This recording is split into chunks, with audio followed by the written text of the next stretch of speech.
There we go. Okay, welcome everyone. We appreciate you joining us. This is Michael Dorsey here in Alpharetta, Georgia, and Larry Smith out of Birthright, Texas. We're excited to be able to continue our leadership program that we're talking about this great book. We're in week 4 with the 21 Irrefutable Laws of Leadership, covering the law of respect and the law of intuition this evening. So we're excited. I've got several notes that I've made, and we look forward to hearing Larry's as well, and as well as opening it up for you all to make comments. But let me just send it out to Mr. Smith. Larry, over to you to just open up the comments and share anything you feel like sharing.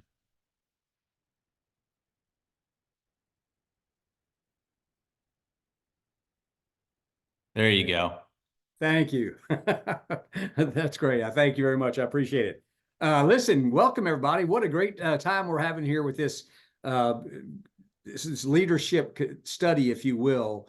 It's been really a lot of fun the last few weeks, and tonight's going to be an interesting night. These are two very interesting topics, Michael. And you and I were talking about it earlier: the law of respect and the law of intuition. Really interesting topics, and we're going to have some fun with this thing tonight. But I got to tell you something. What's really enjoyable is at the end of this training, when Michael and I get done, it's been so enjoyable to listen to you all about your perspective on the things that you're getting from the training and the value it's bringing you, because that's what this is all about. We want to help everybody. In this chapter, it talks about anybody can become a leader. You have to work at it like anything else. But we've got some good examples tonight we're going to share with you, and looking forward to tonight's session. Michael? Yeah, I appreciate that. So the law of respect, really just jumping right into it is, it starts out, people, naturally follow others that are, better leaders than them. And that just kind of, I think that happens when we start out in school in general. But one of the references was Harriet Tubman. And there's something in there that really kind of just jumped out at me on many levels, because I've seen the movies, and I've read the books and read the history there. And, her attitude was liberty or death. And it was just like, it's going to happen. It's almost like just burning the bridges, sinking the boats, and just saying, this is it.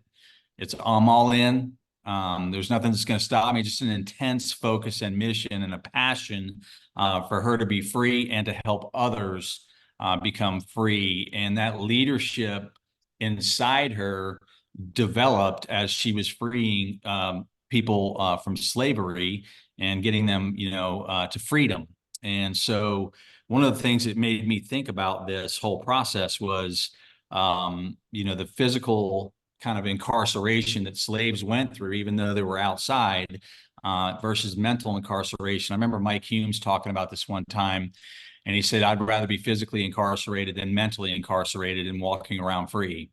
Because there's a lot of people in this world that are, that have all the choices in the world. They have their freedom, their physical freedom, they have their rights here in America, but they don't treat it with the respect that it deserves. And so there's a different angle from this where you have to treat that the leadership respectfully, but you also have to earn the respect by appreciating it and stepping into it and doing everything that you can possibly do to inspire others to accomplish what they need to accomplish. And I think that it's something that you have to have an attitude that you are absolutely going to, get it done. You're going to be, or die trying. You're going to accomplish whatever your goals are, whatever your dreams are. You're going to fight for your freedom. You're not going to quit. You're not going to allow anybody to stop you. And I always ask, when we go to different conventions and stuff like that, and it's like, I've heard, if not now, when? If you don't do it now, when? There's a lot of folks that are, Larry, this better than a lot, that are financially incarcerated with debt, because they have these interest rates that they're paying down these financial institutions that basically just end up owning them, and they're working for the stuff that they bought on credit in the past. And so it's like, for me, it's wanting to have the attitude that, like, having an attitude of a Harriet Tubman that was like, it's all or nothing. You're in or you're out. And one of the parts was, she says, dead folks tell no tales. That's right. And whenever there was, someone that was going to freedom, a slave that was going towards freedom, and they were becoming a little bit tired or worn down or wanting to turn back, she pulls out a pistol, and says, "You go on or you die." And it's like, that's cutting off, all other options. And I think that, with that type of leadership, you just end up, you have, there's just so much respect that you give somebody that has that type of intensity and passion towards their goal, whatever the goal might be, and that was a big goal. Obviously, it's like, for me, you look at what we have, and we've got, in my opinion, an incredible opportunity in America, just living here, the land of opportunity, and we take it for granted. I've talked to a lot of foreign-born Americans that talk about, man, you guys don't even know. It's like when they hear someone say, well, they complain about the economy, or they complain about this, or they complain about that, and they were born in America, and they take it for granted, and they're not taking advantage of the fact that we do live here. Because it's like they didn't come from where other people come from, different parts of the world where there is no such thing as freedom, or you are absolutely limited because there's no opportunity. And so for us to have the leadership, not only, from a field standpoint and perspective, we have this Zoom, we've got great leaders on this Zoom that are learning. And I think that you and I are both the same when it comes to this. It's like we are always trying to learn from other leaders. So we're a student as well as a teacher. And I think like you always said, the master is always forever the student, right? So it's like, that's what allows us to end up, maybe earning other folks' respect, and I think as a leader, you do that by what you do, not what you say you're going to do. And I think that that is something that I really got from this particular chapter in this book. So I'll send it over to you for any comments that you have, and then, we'll go from there.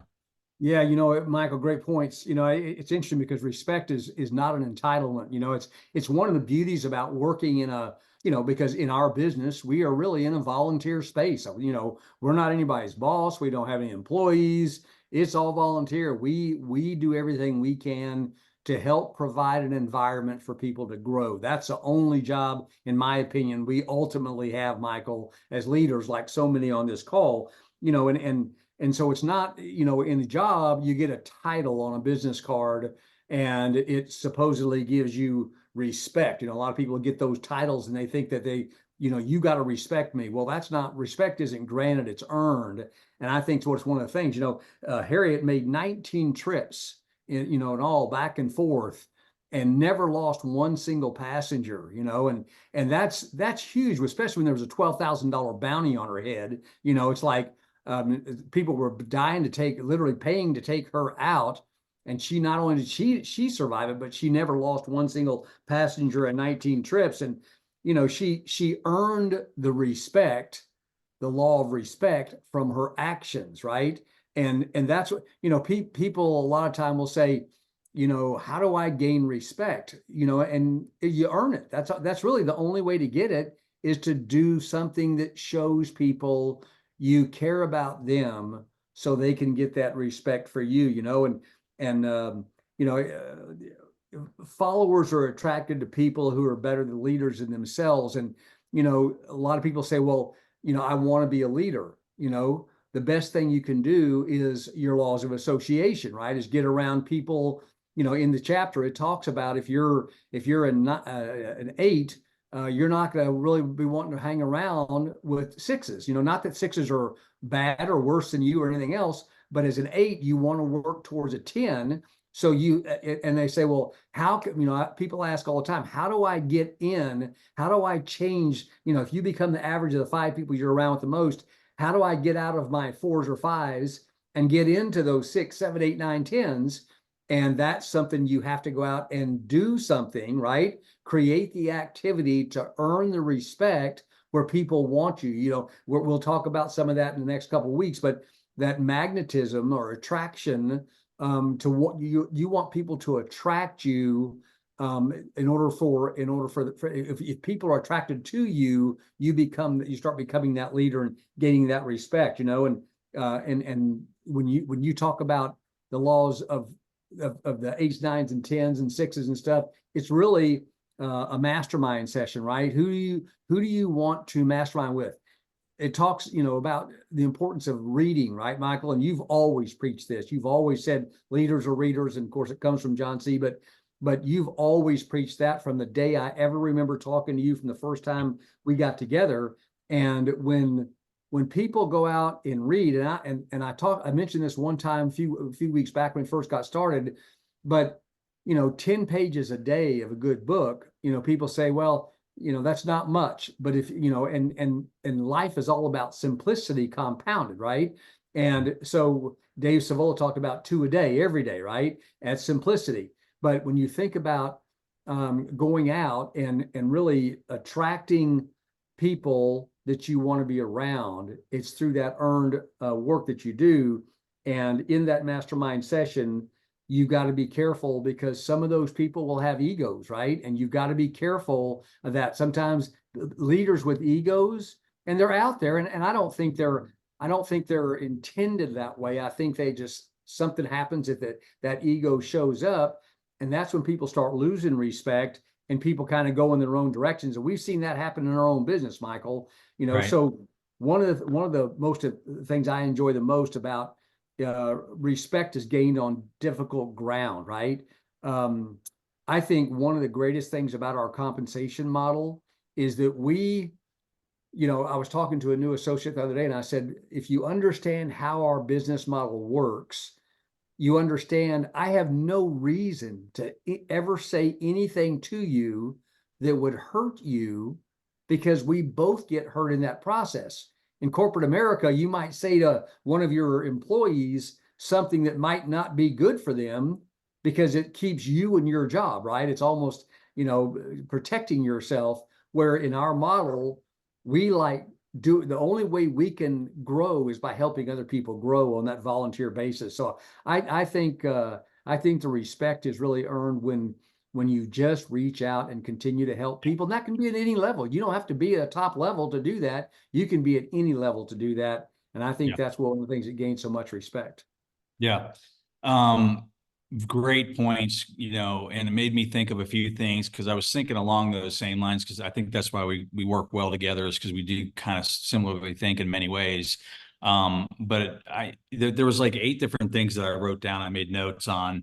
So you guys might want to write these down, like 8 key points or whatever towards the law of respect as it pertains to leadership. And number 1 was leaders know that respect is earned.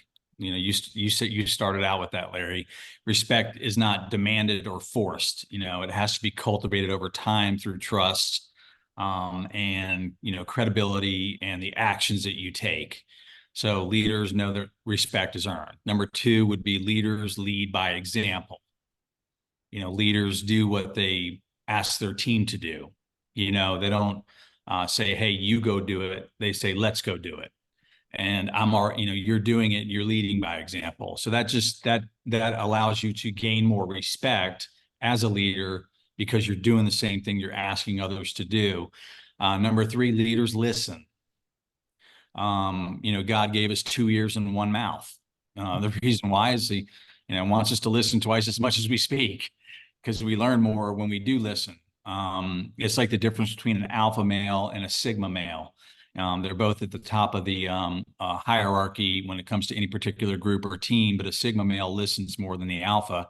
The alpha might be a little bit more boisterous. Not saying one is better than the other. It's predicated on the attitude and the respect that's earned through that. But understand that leaders that listen actively to their team or their family members or whatever environment that they're in, it allows them to show empathy, because they can start hearing it and feeling it a little bit more, and they consider other people's perspectives and demonstrate respect for that opinion and experience, regardless of whether you agree with it or not. I always believe that you can be respectful but disagree.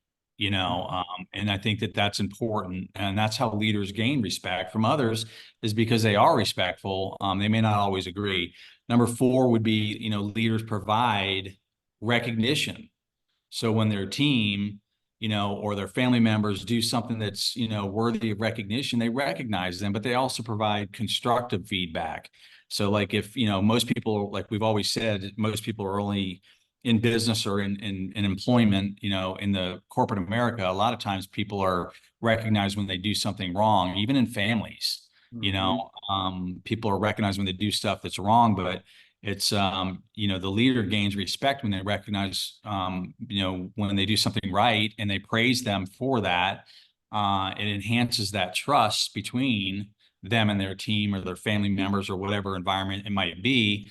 But they also provide constructive feedback saying, what do you think maybe you could have done better in that situation? So it's like, it's the difference between being a coach and a boss. And, I loved what John Addison always used to say about bosses was double SOB spelled backwards, but, the reality is in our business, we're coaches, and I think that that's just important. If you're a parent, if you're, just a member of a family, I'm a brother, and I've got two beautiful sisters and a bunch of amazing nieces and a few nephews, and I've got three beautiful daughters. And, it's just like earning that respect is about recognition. It's about doing all the things that we do. Number 5, leaders communicate. Massive communication. It just leads to a big income because it puts you in leadership positions, but also being transparent and open with your communication. It builds that trust and respect with your family members, team members. Also enables that culture of what we talked about, a mastermind theory, a collaboration, and those types of things. Which also, number 6 would be leaders also admit their mistakes. Leaders take responsibility, if you will, but they also learn from their mistakes and they grow from it. So being humble is a great trait to have, and being willing to admit that you made a mistake shows your vulnerability. I mean, I remember I maybe I would be in a certain type of a mood when the girls were little or something, and I might have raised my voice or something in an environment where maybe I was frustrated or something, but I would always, always, always say, Daddy messed up. I'm sorry, baby, Daddy messed up. In that area, I should not have said that. I've just was very frustrated. I'm human, and showed the vulnerability. And so that's why it always like gained that respect from my daughters and that love and stuff that we do have. And that's why we're so close now. And always will be. And then also number 7, leaders sets high standards and they hold themselves accountable. So, setting high standards for yourself, enables you to expect more from others, especially when you're holding yourself accountable to when you may or may not have achieved a certain goal. So I think it's important that we inspire respect and admiration from the people that are around us and our teams. And number 8 would be leaders show appreciation and gratitude. They're grateful. And they express that. They express their appreciation, their gratitude for the efforts and the contributions from their family members, team members, and that strengthens relationships. That builds a stronger bond, and it fosters a culture of, respect within the team. So I think that, those are the 8 things that I would really say the law of respect when it pertains to leadership and just life in general, right? So I think that those are things that are really important to remember. Before we move on to the law of intuition, Larry, I don't know if you have any comments on that. Well, I listen. Those 8 points were just that summarized the whole chapter. I did want to add 2 things, but I thought that was fantastic, Michael. I got some great notes there. 2 other things, real quick. Loyalty in leadership is very important. I've just looked down. I'm happy to see, sitting right next to each other on my screen is Brenda Anderson and Verna Heath. And you think about loyalty, you think about the changes we've been through in our business over the years. I mean, we've all been here 25 plus years, and you think about we've like in a marriage, like in a business, like in a family, there's good times and there's not so good times, and it's easy when things are tough to walk away. But I see people like Brenda and Verna and so many others. I see Ulysses Brown down there. I mean, I don't want to take time to go through everybody, or I'll leave somebody out and hurt their feelings. But that loyalty is such a great, because people go, wow, they stuck through it all. I can do it too, right? And it just garners respect, and it's so fun to see that. And then finally, value add to others. I think one of the things it talks about, and it talks about the importance of adding value to other people. And I think one of the best ways, and I think sometimes we have to remind ourselves of this as leaders, is one of the best ways to add value to other people is, and I mentioned this a couple of weeks ago, but not just teach to learn, but teach to teach, because you want to duplicate the process of leadership. And if you just teach them to learn, you're not teaching them to lead, you're teaching them to learn. And you want to teach them to lead, and the only way you can teach them to lead is to teach them to teach. And so I just think that's another real important point. But this was a great chapter, kind of challenging, but you didn't make it sound challenging at all on your 8 points, Michael. Great job. Thanks. I appreciate that. What you just said was teaching to teach was, it's like what Jesus taught. You feed a man a fish, you feed him for a day, you teach him how to fish, you feed him for life. And it's just, that's what, great leaders do. And I think that we have to develop that. And I think leadership is not necessarily, it doesn't have to be a position, it doesn't have to be in a company, it doesn't have to be even a title. It just, the natural leader does progress. So, all right, let's move on to the law of intuition. And I think that for me, I had 4 points that I wanted to talk about with this one, or actually 5 points. Yeah, 5, 1, 2. Yeah. So 5 points. And it just, I think, the law of intuition kind of emphasizes, relying, the importance of listening to your gut, but also not necessarily putting everything into that gut feeling. So in other words, you got your, relying on gut instincts, but your feelings, your inner knowledge, when you make decisions. So it's those things that are really important. So number one would be, in the law of intuition for me, would be trusting your instincts. Trust your intuition. It can be very powerful when it comes to leadership, because we all get that little voice, we all get that little feeling sometimes when something might be a little bit off, or when something feels really right. It's like we just kind of know, and intuitively, and sometimes that's just that experience that you have, that you've gained over the years. But rather than solely relying on analytical data, or what it says on that piece of paper, it's like we've seen sports teams put together on a piece of paper these incredible all-stars, right? This group of all-stars, but they go nowhere because maybe there's ego involved. There's so many different things that are involved in that process, that everybody, it's like there's too many chefs in the kitchen, right? Kind of thing. So just trust your instincts when it comes to certain things. I think number 2 in the law of intuition is experience matters. Intuition is often developed through experience, because you're doing things and you're learning, and it kind of adds to that subconscious mind of yours. Hey, that didn't work, or that does work, and it just sits back there until you need to call upon it again. But leaders who have been in similar situations before may rely on their intuition, because they may have like a subconscious understanding of what works and what doesn't because of that experience, but they also build experience over time. So you have to be patient with the process. I said, I think on the very first Zoom we did first week, was give yourself permission to take the time to develop into your leadership. When we talked about the law of the lid, and you just have to give yourself permission to gain that knowledge. And sometimes people are impatient. Well, that's part of leadership too, is being patient with the process, while doing the activity and learning and growing. So building experience, and your intuitive decision-making skills will develop, and those abilities will come to the forefront. Number 3, you balance intuition with rational thinking. Okay. Meaning, you don't just rely on your gut.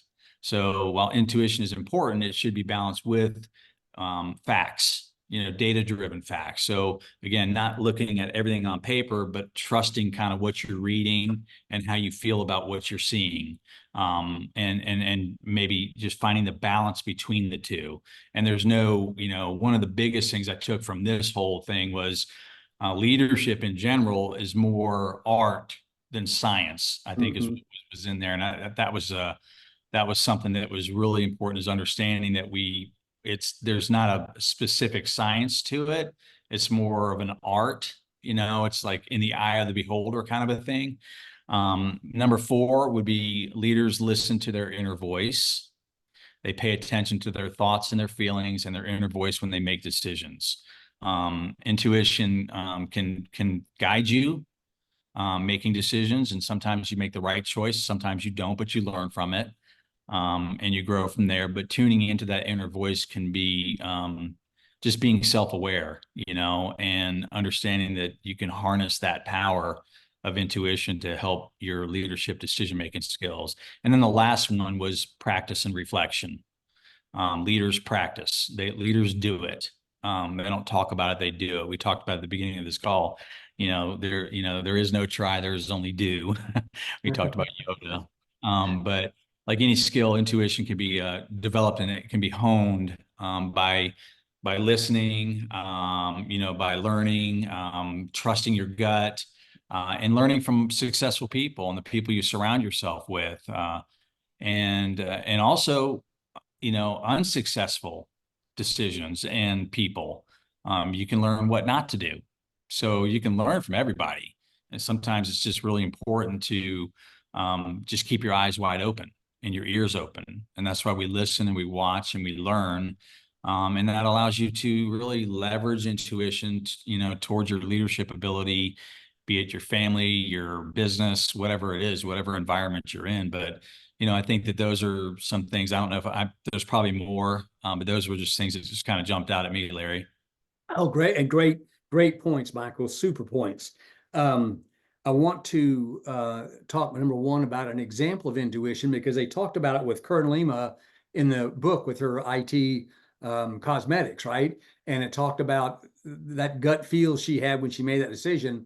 One that rings closer to home, so to speak, is Jamie Siminoff with Ring Doorbell, right? I mean, he founded Ring Doorbell, called Doorbot, in 2013, right? 2017, he was featured on Shark Tank, right? With Ring Doorbell. He changed the name from Doorbot to Ring.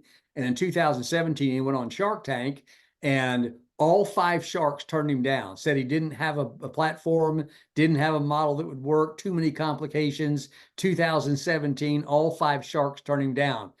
Now, a person who started a business of their own, and you look at the caliber of people on Shark Tank, and all 5 of them tell you your model won't work, it would be pretty easy to throw the towel in and say, what I'm hoping for just isn't going to happen.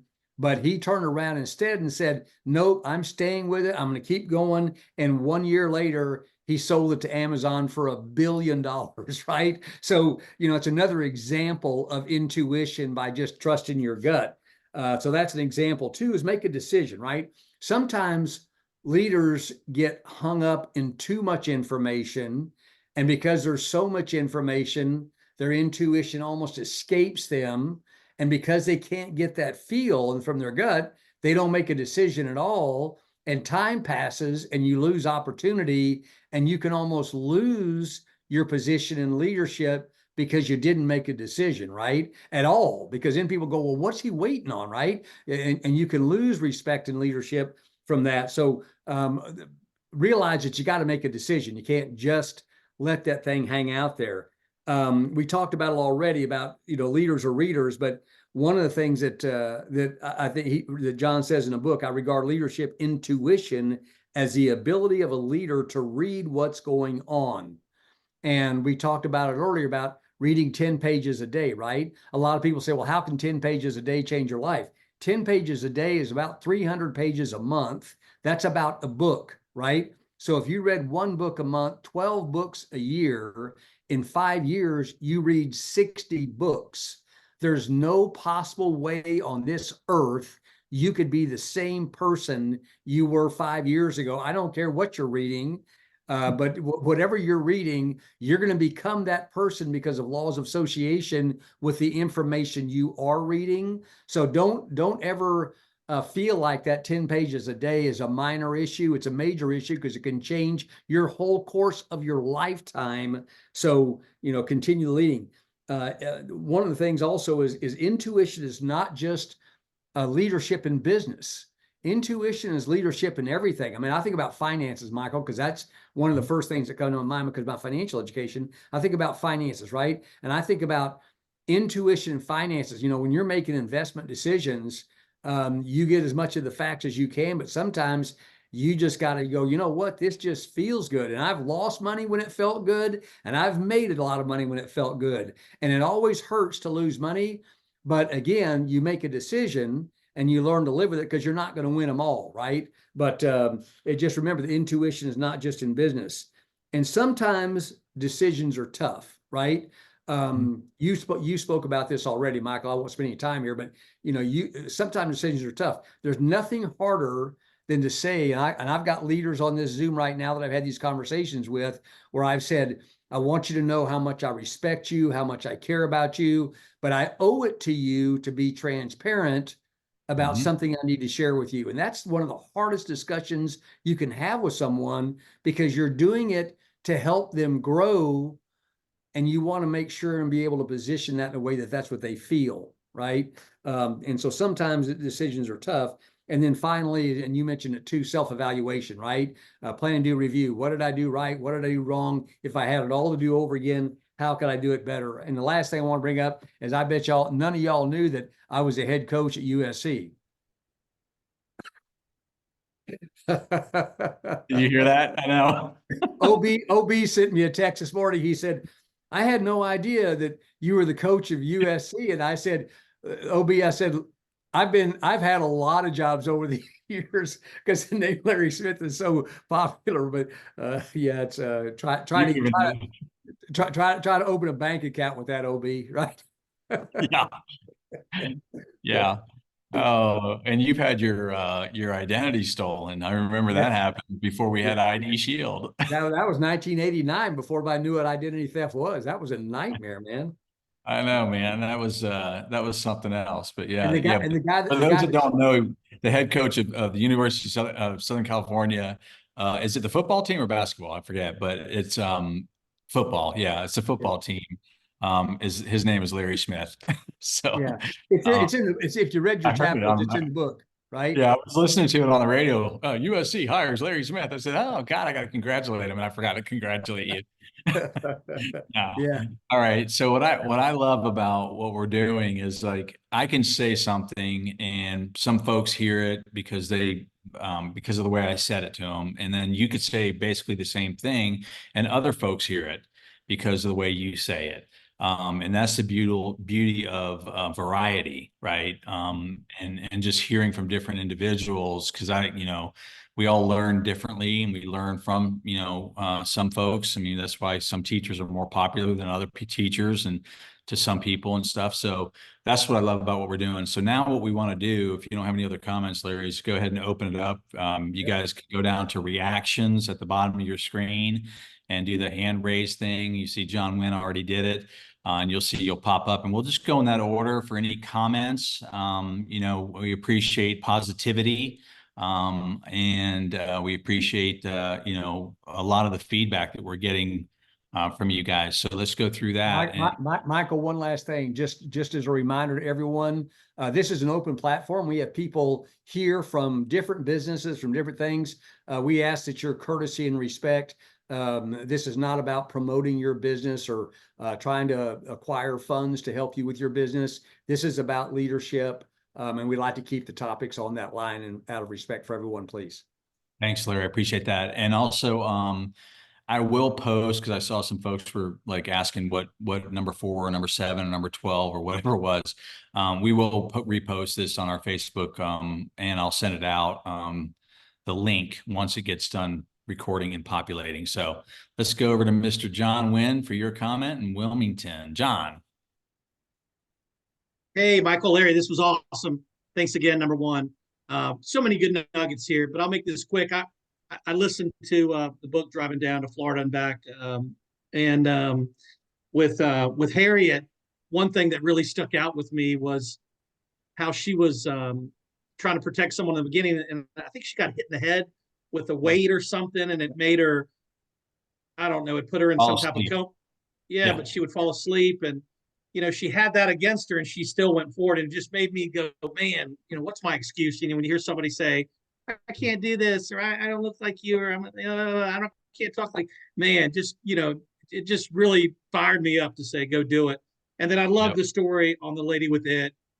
Here she was being told to get these beautiful models and put their makeup on her, Yeah. and she used her gut feeling to say, "No, I'm going to do it and do it on my." She had a blemish on her face, and just unbelievable stories that just motivates you, and it's just really neat to hear. And it just made me think real quick. I had a friend that I remember you, Michael, talk about cutting people, off. Your circle and the 5-4 people you hang around, you're like that. And I had a friend come to me, I don't call you anymore, John, because all you do is Legal Shield. And I just said that's fine, no big deal. But what really made me kind of stick my chest up is not too long ago he called me and got the plan from me. So again, man, I just I love it. I'm gonna try to recruit more and just I'm everybody like around me. I'm gonna tell about Legal Shield. If you don't like it, oh well. Ain't no trying, Thanks, man. guys. I No can't tell try. you how much I love this call, man. I really need this. So thank you. I'll send it Awesome. over. And John, don't try, just do. Yeah, man. You just gotta try. Get that out of your vocabulary. All right, let's go to George Wilkinson. You should be able to unmute. Can you hear me, Michael? Yes, sir. Can you hear me all right? Yes, Yes, sir. sir. You sound good. Awesome. First thing I want to do is I want to thank you because the 10 pages a day changed my life. And that came from you back when we did the 10 core commitments, blah, blah, blah, blah, blah. And I remember talking to you and Larry both and saying, well, I don't like reading. And you said, that's fine. You probably won't be any better than you are today. So if that's the way you want to stay, go ahead. And I'm just like, okay, so I'll listen. But the other thing I noticed, one of the things I love about you and Larry, when you put this program together, that you work from a list as far as your business, but you also work from a list as far as the bullet points that you always put together. And I just think that really creates an easier way for people to be able to absorb it. And I just wanted to thank you for breaking it down in the bullet points because, I've read that book by, paper, and I've listened to it twice, and I still don't remember everything you guys just told me. Being in that book, I just don't. I mean, it's funny coming out. So thanks again. Yeah. Appreciate you, George. Yeah, thanks, George. And repetition is the mother of skill. So Absolutely. that's why we want to continue to learn and grow. All right, let's go to Mr. Barry Fisher. You should be able to unmute. Thank you, Michael and Mr. Smith, for what y'all doing with this training. But my thing is with Harriet Tubman, because you can look at her at what she's done and what she was able to accomplish, but she couldn't read. But the one thing that stands out for us in the law of intuition is that leaders are readers. But her reading was the main key points on each one of these statements is she looked at the situation. She paid attention to the trends in which were going on at that time. She also used the resources that were at her availability to be able to get things done.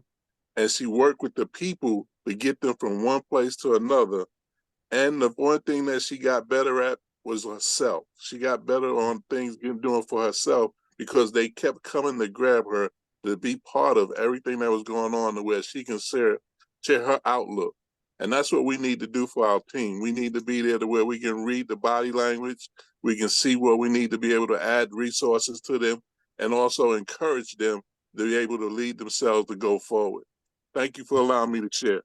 Yeah, thanks, Barry. Appreciate that. And what you just did is the same thing I do is put things in bullet points. I love that. You really did. That was great. Great job, Barry. All right. All right. Hey, let's go to Jeff Ingram. Jeff, you should be able to unmute. Yes, sir. Thank you for allowing me to share. And thank you, Mr. Dorsey and Mr. Smith, for putting on this training. We really appreciate it.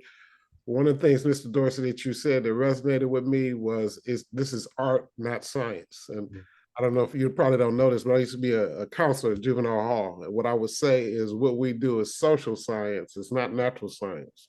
So it's not like two molecules of hydrogen, one of oxygen, you get water every time. We had to constantly re-evolve, reevaluate our approach, and even have other people send the message that we weren't able to reach that person. So we just had to constantly be in that art, not science mode.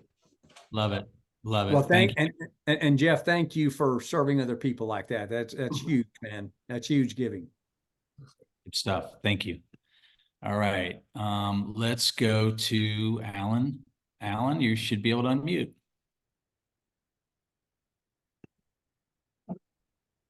There we go. Can you hear me? Yep. Yep. Yes. Okay.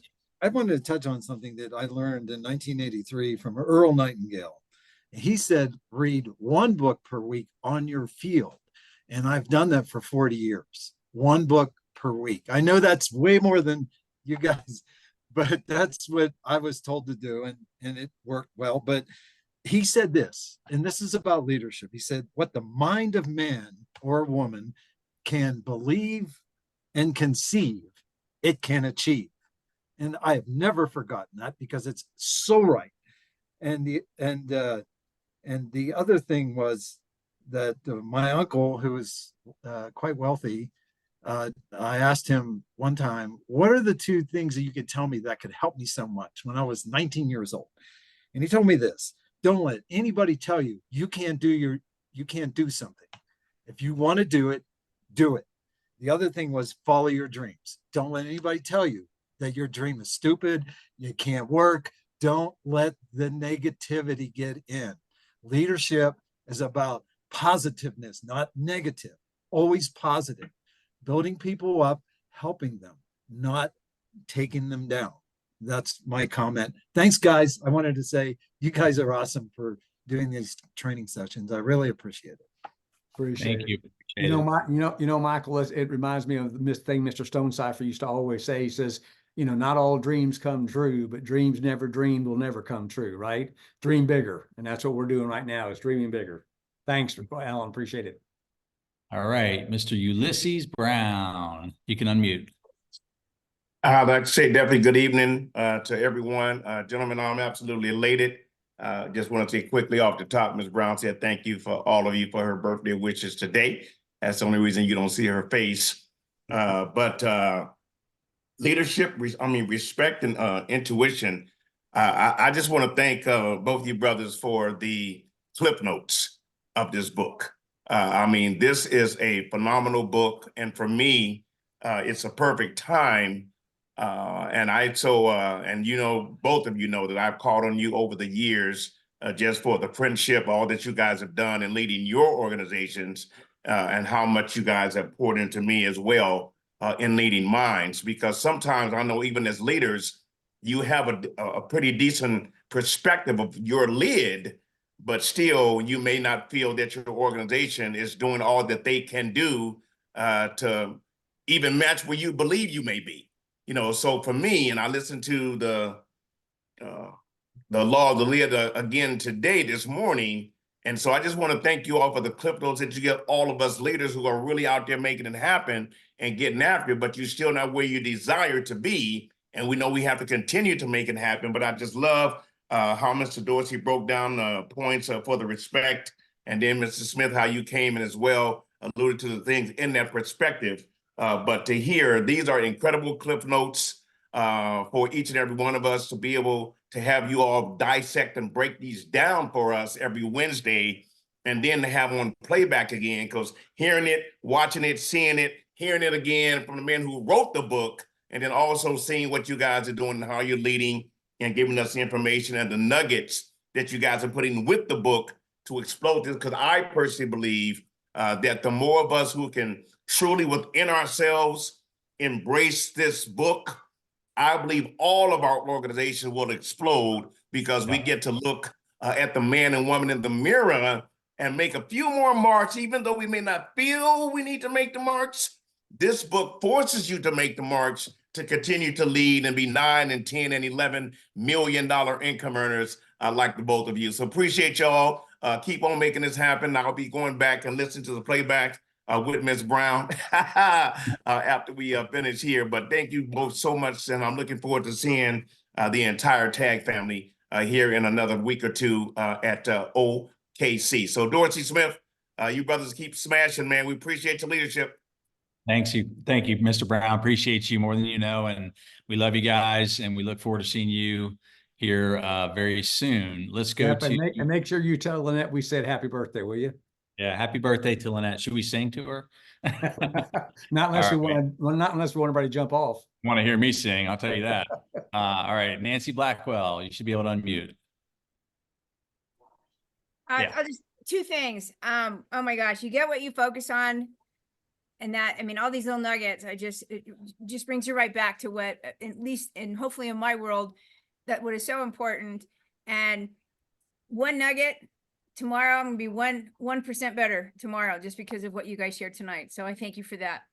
But awareness leads to choice, and you get what you focus on. So I'm cutting down trees on the property. That's why I look like a little bit of roadkill right now, but I had to come back in and get a little bit of what's going on here to juice me up. Now I'm gonna go back and play lumberjacky again. So come on. You don't look I like could- roadkill. I don't think I've I- ever seen you look like roadkill. I was going to say, I could relate to that really well, Nancy, but you don't look like roadkill. I look like roadkill when I come in. Yeah, I can see that, Larry. Just kidding. At least I'm not in a long sleeve shirt and boxers, Michael. You're the best. I know. I'm in boxers below this, but I'm not showing anybody on Zoom. I'm just kidding. All right, Larry, appreciate you. Hang on one second. Let's go to Alma. Alma, you are able to unmute. I appreciate that you guys let me know that, you know, what I always know, what 1 Corinthians 15:33 bring out, you know, bad association spoil use of habit. If I'm going to hang around a group of people that's going to bring me down, that's where I'm going to be. I need to be with somebody that's going to build me up and lead me to the right direction. And like, I appreciate you guys bringing out the person that was on the Shark Tank. When the Shark Tanks all turned them down, they took their product somewhere else to Amazon and became a billionaire and kept going. You know, they didn't give up. They believed in what their intuition told them. They was gonna be a billionaire and they're gonna succeed, and that's what they did. And I appreciate that. Thank you guys. Thank you. You're Alma. welcome. Thank you for your Appreciate it. comments. We appreciate you.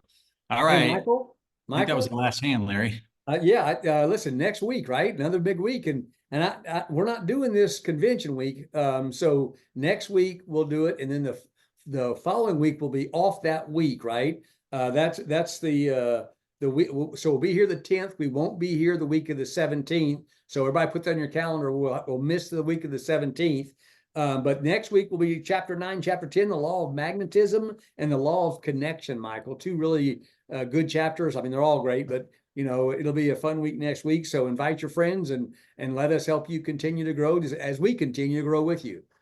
Awesome. Thanks, Larry. Appreciate you. Appreciate your friendship and leadership. And thanks everyone for joining us. Let's make it a great week and a productive one. And we'll see you next Wednesday. We'll also see you, some of you guys on the opportunity Zooms as well. Thank you.